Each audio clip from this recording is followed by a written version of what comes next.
বিচার করক রকিবুল হোসেনক করা আক্রমণের বিচার করক রকিবুল হোসেনক আক্রমণকারী গ্রেপ্তার করক বিজেপি গো ব্যাক শর্মা হাই হাই শর্মা হাই হাই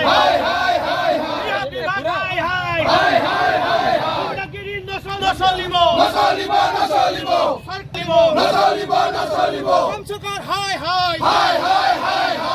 সরকার হাই হাই মুখ্যমন্ত্রী পদত্যাগ করো বিজেপি হাই হাই হত্যাকারী গ্রেপ্তার করো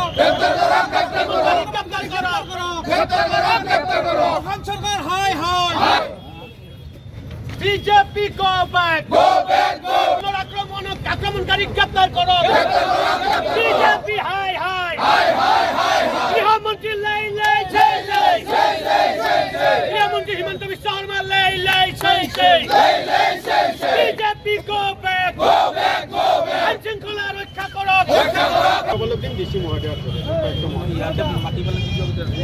হব আমি ইয়াত ৰৈ দিছো আহিব বিজেপি গণতন্ত্ৰ ৰক্ষা কৰক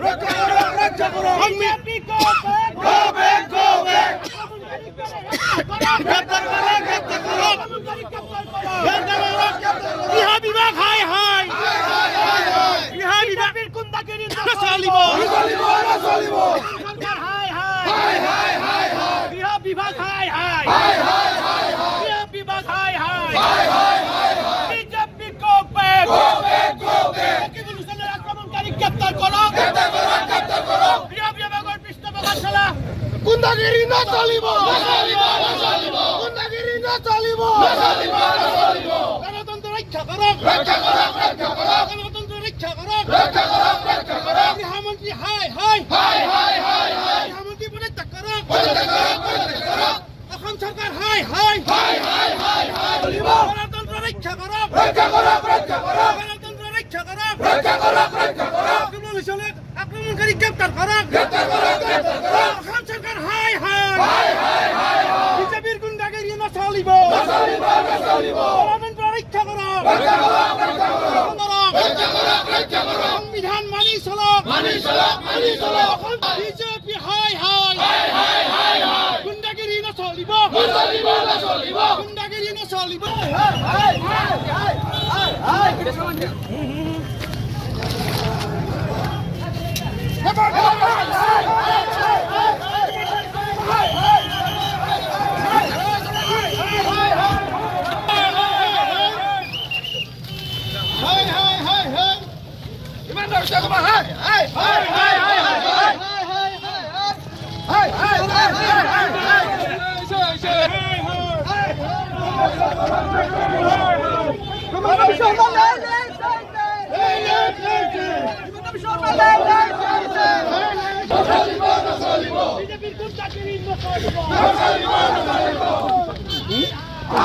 ৰকিবুল হোসেন ডাঙৰীয়াৰ ওপৰত কালি কৰা আক্ৰমণৰ প্ৰতিবেদন আজি জিলা কংগ্ৰেছৰ সভাপতি মাননীয় ৰাতুল পাটোৱাৰী ডাঙৰীয়াৰ নেতৃত্বত আজি যি আমি সমদল প্ৰতিবাদী সমদল উলিয়াইছোঁ ইয়াত ৰাইজৰ যিটো সহযোগ আমাৰ সহকৰ্মী যি সহযোগ তাক আমি ধন্যবাদ জনাইছোঁ আৰু বৰ্তমান যি গণতন্ত্ৰৰ প্ৰতি ভাবুকি আহি পৰিছে হিমন্ত বিশ্ব শৰ্মাৰ নেতৃত্বত চলি থকা চৰকাৰখনে যে বিৰোধী দলক নিষেধ কৰাৰ যি পৰিকল্পনা কৰিছে এইটো যোৱাকালিৰ ঘটনাই প্ৰতীয়মান কৰিছে আৰু আমি প্ৰতিজন আজি কংগ্ৰেছ কৰ্মীয়ে ৰাজপথলৈ ওলাই আহিবলৈ বাধ্য হৈছোঁ যে এই মুহূৰ্তত তেওঁ যি নিকৃষ্ট ৰাজনীতি কৰিছে যে বা বিধানসভাৰ মজিয়াত যে তেওঁ কৈছে যে সেইখিনি ৰকিবুল হোসেনৰ সমষ্টি আমাৰ এলেকা নহয় তেওঁ এগৰাকী মুখ্যমন্ত্ৰী এগৰাকী গৃহমন্ত্ৰী হৈ তেওঁ ৰাজ্যখনৰ ভিতৰতে যদি ভাগ কৰে তেনেহ'লে এইটো অতি দুখৰ কথা হ'ব আৰু আমি সেইকাৰণে কৈছোঁ যে তেওঁ মই পূৰ্বতে কৈছোঁ যে অপাত্ৰ হাতত আমি চৰকাৰ দিছিলোঁ বা আজি অসমৰ যিগৰাকী মুখ্যমন্ত্ৰী হৈছে তেওঁক ল'ৰা ৰজা আখ্যা দিছিলোঁ তেওঁৰ এই কাৰ্যবিলাকে প্ৰমাণ কৰিছে আৰু সেইকাৰণে ৰাইজলৈ এটা আহ্বান জনাইছোঁ ৰাইজ যে আপোনালোকে ওলাই আহক যদি আজি আপোনালোকে ওলাই নাহে তেনেহ'লে কাইলৈ আপোনালোকৰ ওপৰতো নিশ্চিতভাৱে আক্ৰমণ হ'ব আৰু এই আক্ৰমণক প্ৰতিৰোধ কৰাৰ কাৰণে সকলো ৰাইজ ওলাই আহক কিয়নো কালি যি গণতন্ত্ৰৰ এগৰাকী 545 গৰাকীৰ ভিতৰত এগৰাকী সাংসদক ৰাজপথত দিন দুপৰতে আক্ৰমণ কৰিছে এইটো গণতন্ত্ৰক হত্যা কৰাৰ এটা সুন্দৰ উদাহৰণ গতিকে ৰাইজ আপোনালোকে এই গণতন্ত্ৰক যদি ৰক্ষা কৰিব খোজে তেনেহ'লে এনেকুৱা দুষ্কাৰ্যৰ বিৰুদ্ধে প্ৰতিবাদ সাব্যস্ত কৰাৰ কাৰণে ওলাই আহক তেতিয়াহে আমি আমাৰ অসমখনক ৰক্ষা কৰিব পাৰিম অন্যথা ডক্টৰ হিমন্ত বিশ্ব শৰ্মা ডাঙৰীয়াই যি শাসন ব্যৱস্থা চলাইছে ইয়ে আমাৰ অসমক নিষেধ কৰিব অসমতে অকল বিজেপি চৰকাৰ চলা নাই তেওঁ বিজেপিৰ নেতৃবৃন্দক সন্তুষ্ট কৰাৰ কাৰণে এনেদৰে এজনৰ পিছত এজনৰ ওপৰত আক্ৰমণ চলাই এটা বেয়া ৰাজনীতিৰ পৰম্পৰা সৃষ্টি কৰিছে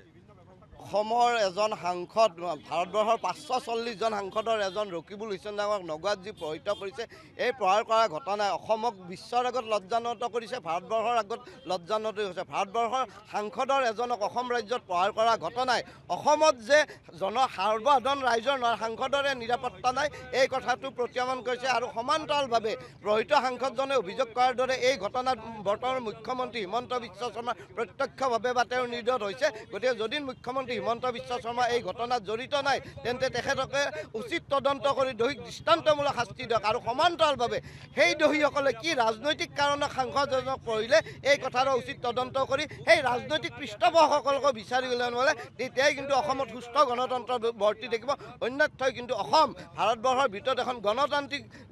বিহীন বা গণতন্ত্ৰৰ কোনো মূল্য নোহোৱা দেশৰ পৰিণত হ'ব গৈ আছে আৰু সমান্তৰালভাৱে আমি অসম আৰক্ষীকো আহ্বান জনাম যে তেওঁলোকৰ দায়িত্বত থকা এজন বিষয়াক যেতিয়া প্ৰহাৰ কৰিছে সেই প্ৰহাৰ কিন্তু আৰক্ষী সঞ্চালক প্ৰধান হৰমিত সিং আৰু প্ৰতিজন উচ্চপদস্থ আৰক্ষী বিষয়াৰ গালত পৰিছে গতিকে প্ৰতিজন আৰক্ষী বিষয়াই এই বিষয়টো স্বাভিমানৰ বিষয় হিচাপে কোনো ৰাজনৈতিক হস্তক্ষেপৰ ঊৰ্ধত সেই দোষীক দৃষ্টান্তমূলক শাস্তি দিব লাগে আৰু সমান্তৰালভাৱে সেই দোষীসকলে বা সেইসকলে তাৰ পৰা উদ্গনি পালে সেই ৰাজনৈতিক পৃষ্ঠপোষকসকলক জনচক্ষুৰ আগত উলিয়াই আনিব লাগে যাতে ভৱিষ্যতে অসমখনত এখন গণতান্ত্ৰিক প্ৰমূল্যবোধ বৰ্তি থকা সমাজ আৰু ৰাজনৈতিক অৱস্থা বৰ্তি থাকে এইটো আমি আশা কৰিলোঁ সমগ্ৰ অসমত যেতিয়াৰ পৰা হিমন্ত বিশ্ব শৰ্মা ডাঙৰীয়া অসমৰ মুখ্যমন্ত্ৰী হৈছে তেতিয়াৰ পৰা অসমত সকলো দিশৰ পৰা আইন শৃংখলা বিঘ্নিত হৈছে সেই আইন শৃংখলা বিঘ্নিত হোৱা বুলি বিধানসভাৰ ভিতৰে বাহিৰে আমি বিৰোধী দলৰ নেতাসকলে আমাৰ নেতাসকলে সময়ে সময়ে বিভিন্ন প্ৰশ্ন উত্থাপিত কৰিছিল আৰু তাৰ উত্তৰ গৃহমন্ত্ৰী আৰু অসমৰ মাননীয় মুখ্যমন্ত্ৰী হিমন্ত বিশ্ব শৰ্মা ডাঙৰীয়াৰ পৰা বিচাৰি থকা হৈছিল ৰকিবুল হুছেইন ডাঙৰীয়াৰ পুত্ৰ তানজিল হুছেইনৰ নিৰ্বাচনত যিসকল গুণ্ডাই একমাত্ৰ গুণ্ডাগিৰি কৰি মাৰপিট কৰি সেই নিৰ্বাচনটোত আমাক হৰুৱাইছিল সেই গুণ্ডাসকলে দিন দুপৰতে মুখত কলা কাপোৰ বান্ধি আমাৰ সাংসদ ৰকিবুল হুছেইন ডাঙৰীয়া আৰু তেওঁৰ পুত্ৰ তানজিল হুছেইন ডাঙৰীয়াক যোৱাকালি দিনতে যি আক্ৰমণ কৰি যি ঘটনাৰ আলোকপাত কৰিলে সেই সম্পৰ্কে আমাৰ সাংসদগৰাকী ইতিমধ্যে প্ৰেছ মিটত কৈছিল যে তেখেতে নগাঁও জিলাৰ এছপিৰ লগত আৰু সেই থানাৰ অচিৰ লগত সঘনাই ফোনত যোগাযোগ আছিল আৰু অচিয়ে জানিব দিছিল মই ইমানখিনিত ৰৈ আছোঁ আহক তিনিআলিত আছোঁ তিনিআলিৰ পিছতকৈ কলেজ চকত আছোঁ অৱশেষত আক্ৰমণ কৰিবৰ কাৰণে গোটেইখিনি সুবিধা মাননীয় গৃহমন্ত্ৰীৰ নেতৃত্বত আৰু এছপি মহোদয়ৰ নেতৃত্বত সম্পূৰ্ণৰূপে গোটেই ব্যৱস্থাটো কৰি দিয়া হৈছিল আৰু তাত অকল আমাৰ সাংসদগৰাকীক নহয় সাংসদগৰাকীক বচোৱাৰ স্বাৰ্থত যি নিৰাপত্তাৰক্ষী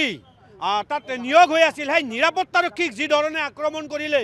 আক্ৰমণ কৰাৰ পিছতো সেই আক্ৰমণকাৰীসকল তাৰ পৰা ওলাই আৰু পলাই যাব পৰাটো যে গণতন্ত্ৰ আৰু সংবিধানৰ বাবে এটা চূড়ান্ত ভাবুকি এই কথাটো সকলোৱে অসমৰ ৰাইজ পতিয়ন গৈছে যদি ৰকিবুল হুছেইনৰ দৰে এজন জনপ্ৰিয় নেতা যি ভাৰতৰ ভিতৰত সৰ্ববৃহৎ ভোটত জিকিছে তেনেকুৱা এজন সাংসদক যদি ৰাজপথত যদি এনেকৈ কিছুমান গুণ্ডাই কলা কাপোৰ পিন্ধি পিটন দিব খোজে তেখেতক যদি অপমান কৰিব খোজে তাৰপিছত যদি ঠাইতে ব্যৱস্থা গ্ৰহণ নকৰে তেনেহ'লে সাধাৰণ ৰাইজৰ ক্ষেত্ৰত এই চৰকাৰখনে কেনেকুৱা উদাসীন ভূমিকা ল'ব সেইটো এটা বিচাৰ কৰিবলগীয়া বিষয় যোৱাকালি মাননীয় মুখ্যমন্ত্ৰী ডাঙৰীয়াৰ সদনত এটা বাইট তেখেতৰ বক্তব্য চাই মই আচৰিত হ'লোঁ আৰু মই নিজকে তবাত মানিছোঁ যে আমি যদিও বিধানসভাৰ ভিতৰত যাব পৰা নাই পবিত্ৰ বিধানসভাৰ মৰ্যাদা আমি বুজি পাওঁ হিমন্ত বিশ্ব শৰ্মা ডাঙৰীয়াই ৰকিবুল হুছেইন ডাঙৰীয়াৰ প্ৰসংগ যেতিয়া বিধানসভাত উত্থাপিত হ'ল তেখেতে ক'লে সেইখিনি ঠাইটো আমাৰ নহয় সেই ঠাইখিনি ৰকিবুল হুছেইন ডাঙৰীয়াৰ নিজৰে সমষ্টি, এজন গৃহমন্ত্ৰী, অসমৰ মাননীয় মুখ্যমন্ত্ৰী, তেখেতে যদি অসমখনৰ ঠাই ভাগ কৰি লৈছে, তেনেহ'লে মই আজি তেখেতক নলবাৰীৰ পৰা এটা প্ৰশ্ন কৰিব খুজিছোঁ। মাননীয় মুখ্যমন্ত্ৰী মহোদয় গৃহ বিভাগৰ ভিতৰত কোনকেইটা সমষ্টি আৰু কোনকেইখন গাঁও নাই,